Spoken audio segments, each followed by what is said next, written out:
Welcome back to Outdoor Exploration. I'm Emily and I'm in my woodshed.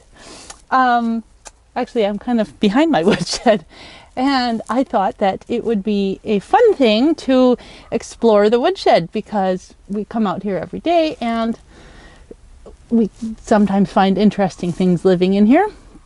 But on top of that, it's interesting just to think about what constitutes good wood for burning, for heating our home, and also what constitutes sustainable home heating. Because as most people know, wood burning stoves and wood heating in general is not necessarily very sustainable. So I just thought we'd talk about that. So to talk first, just very, very briefly about what makes heating choices sustainable or not. I think we don't want to support the oil industry or have the many ecological damages created by the oil industry. So oil and gas heating is not sustainable. Electric heating, when the electricity comes from say coal-fired plants or other things like that, is not sustainable, but it could be if we have, hydroelectric dams that haven't been too destructive in their making, or solar. You could have solar power, but then again, there's also passive solar heating, which is great. In my opinion, the best thing we can do to heat our homes is to have smaller homes with good insulation because they require less heating. So we don't have a particularly small home. I think it's 1,300 square feet. And we've redone all the insulation and built thicker walls, so it is much better insulated than it used to be. And we do heat with firewood. Now, wood burning is obviously not the greatest ecological choice, because obviously you're burning things that could much more happily rot away and contribute to our ecosystem that way. Instead, we're just sending a bunch of pollution smoke up into the atmosphere. But that is the way we heat at our house because it's what we can afford, and it's the only actual option that we have given our finances.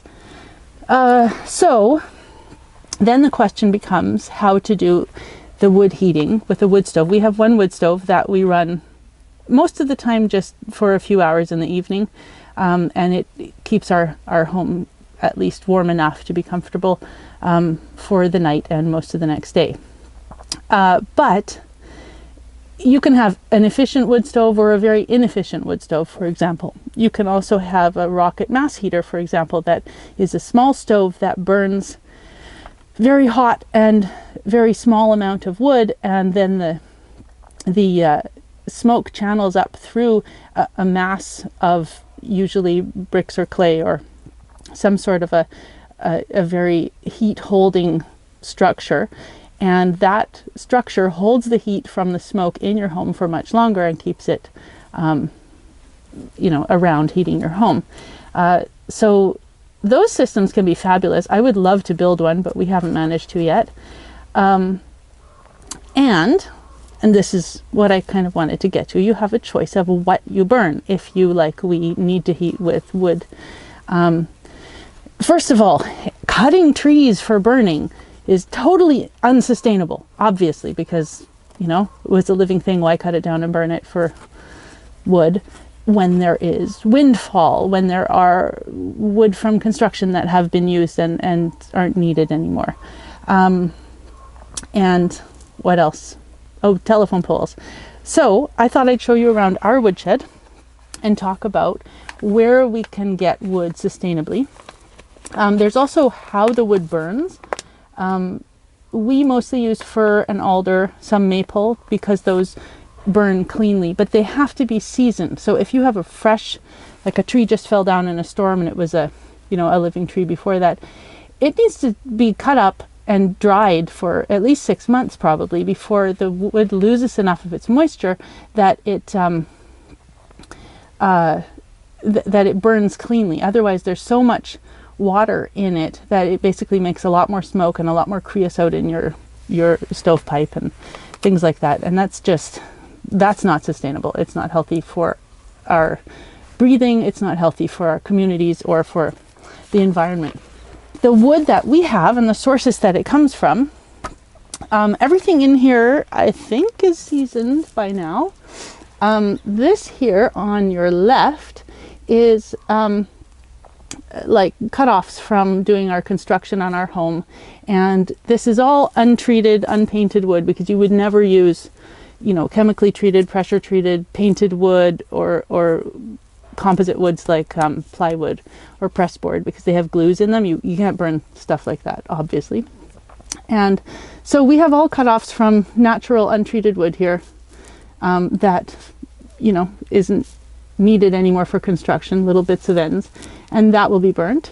Down below there, this is actually left from last year, and a lot of it, oh no, I'm seeing some other wood that we must have got from windfall in there also, but some of it for sure is telephone poles. So we actually buy from a guy who gets telephone poles from the city when they've been decommissioned, whatever, taken down, and cuts them up and sells them as firewood. So it's very well seasoned wood. It's fir, which burns cleanly, well, relatively, and fir kind of makes a nice hot heat for a long time.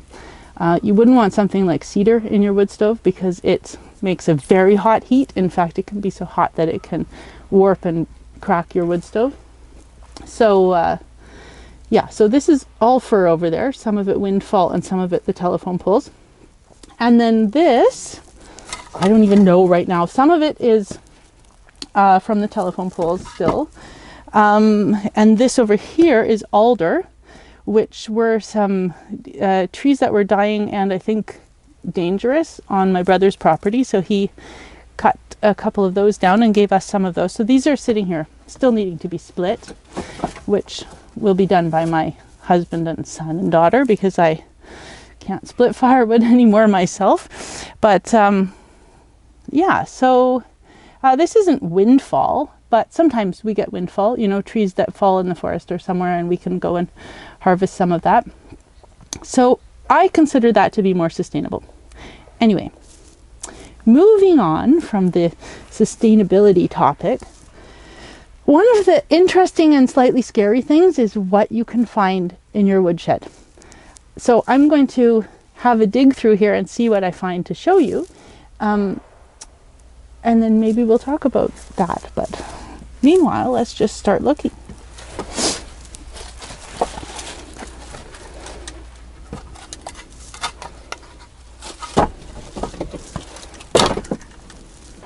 I should have mentioned, a lot of this stuff is loosely piled here because it's seasoning and we need it to dry out well. And once it gets stacked like that, it's a lot less likely to get air flow around it. So in this kind of rough and tumble state, it dries more easily. It's important to look at both sides of the firewood that you pick up, partly because it's interesting, but also because sometimes there are either biting spiders or, much more dangerously, bats sheltering under the wood, and you really don't want to well, be bitten. There is rabies around here, and if you are bitten by a bat, you have to go through a whole process of vaccinations and other. Oh, look what I found. Sorry, you don't want to risk having rabies is what I was saying, but here I found some kind of eggs. I don't know what they are. I was going to say maybe they're slug eggs, but I really have no idea.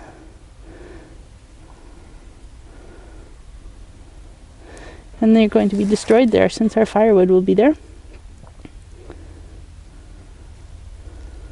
Oh, here's one of them is crushed under the other one.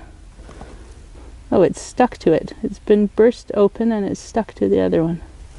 I will move these to a, whoops, to a location they won't be stepped on 1,000 times. Oh, even better yet, you know what I'll do? I will just put maybe a stick and a piece of wood over them. Meanwhile, I also found this snail. He's pulled himself in. It's a nice shiny little guy.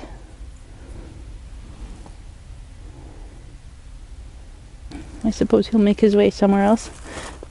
It's so interesting.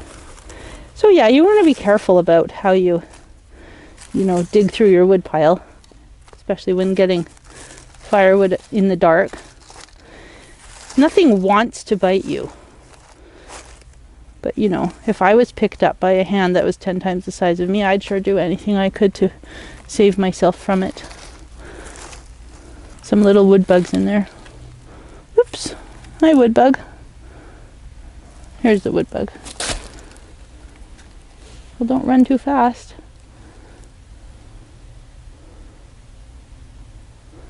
A wood bug is an isopod. We have a few types of isopods here. These guys, who I call wood bugs, and another type that I call a roly-poly, because they roll up into a very tight ball. They're much more round than this, and they're also called pill bugs. And then, the isopods that live on the beaches, which are much bigger. They can be, easily an inch or two long, and they're pretty interesting. Oh, lots of dry rot in this little wood. This is what you don't want, especially in your building materials. Look at this. Poof. Interesting. This is just at the boundary from where it stops being wet and becomes the dry ground in the woodshed. Oh, hi, Blackberry. This is Blackberry.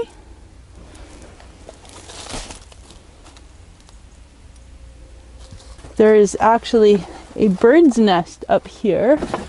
So this is an old nest actually, but always nice to look at. I don't know if anybody nested in it this year. Interestingly, up here you can also see all the spider webs. This is our Halloween episode. Back in there, there's an egg sac, I guess, a spider's egg sac. It's all white. I'm just coming over here because I wasn't finding a whole lot exciting in the woodshed, and I thought I will look around and see what we find in this wood pile outside the woodshed on the driveway. Carefully, in case of bats or whatever. Ooh, look at these mushrooms and beetle. Oh, this is cool. Look here. I have no idea what those little mushrooms are, but they're very fuzzy looking.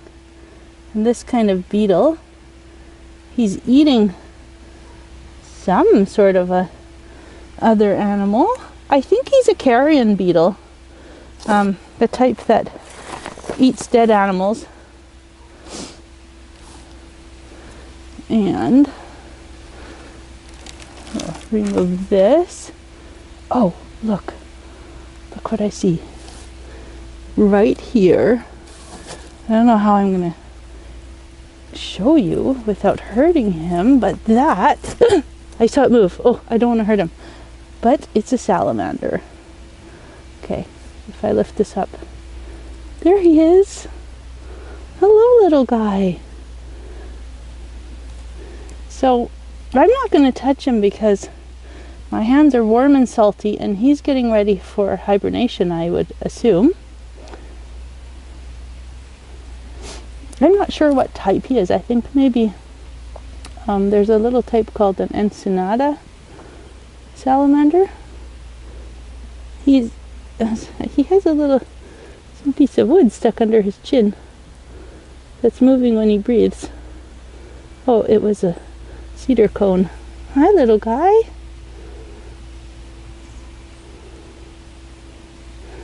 So he would be getting ready to hibernate right now. One of the reasons, you have to be very, very careful with your firewood. So I will somehow set this down without squishing him. No, don't do that. Oh, he's gone into a much safer place. Good. Okay. He's down in the hollow under the wood. So, perfect. Now I know I'm not squishing him. Let me just put this log back here. So, I suppose that will be it for today. I'm going to go sit inside as the rain begins with my wonderful warm fire, and wish you all a happy Halloween and happy exploring and happy wood burning if that's the way you heat your home. See you next week.